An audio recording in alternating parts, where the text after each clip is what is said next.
Eu já falei antes das complicações mais comuns da pedra na vesícula.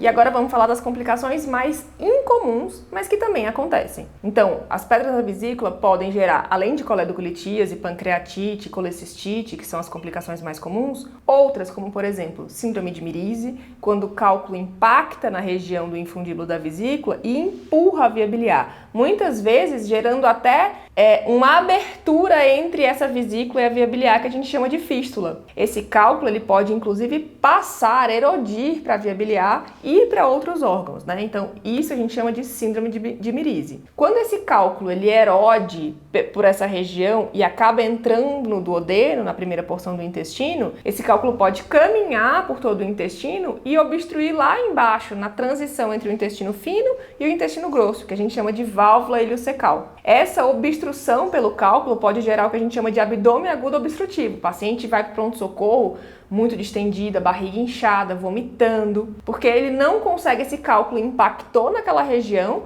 e o líquido entérico, né, as fezes daquela região, não conseguem passar para o intestino grosso e acaba gerando essa obstrução intestinal e esse paciente precisa ser operado de urgência. Além da síndrome de Merise e do ilho biliar, que são essas duas complicações que eu acabei de falar, a gente ainda tem a síndrome de Bouveret, quando existe uma obstrução do estômago ou do duodeno, que é a primeira porção intestinal, por esse cálculo, que ele acabou erodindo, acabou gerando um caminho que não deveria existir entre a vesícula biliar, que estava repleta de cálculos, e o duodeno. Quando esse cálculo passa para essa região, ou para a última porçãozinha do estômago, esse cálculo pode obstruir essa saída e com isso, tudo que a gente come e o conteúdo que é produzido no estômago não consegue descer para o intestino. Isso vai gerar uma obstrução abdominal, um abdômen agudo obstrutivo alto e o paciente vai para o pronto-socorro vomitando bastante sem conseguir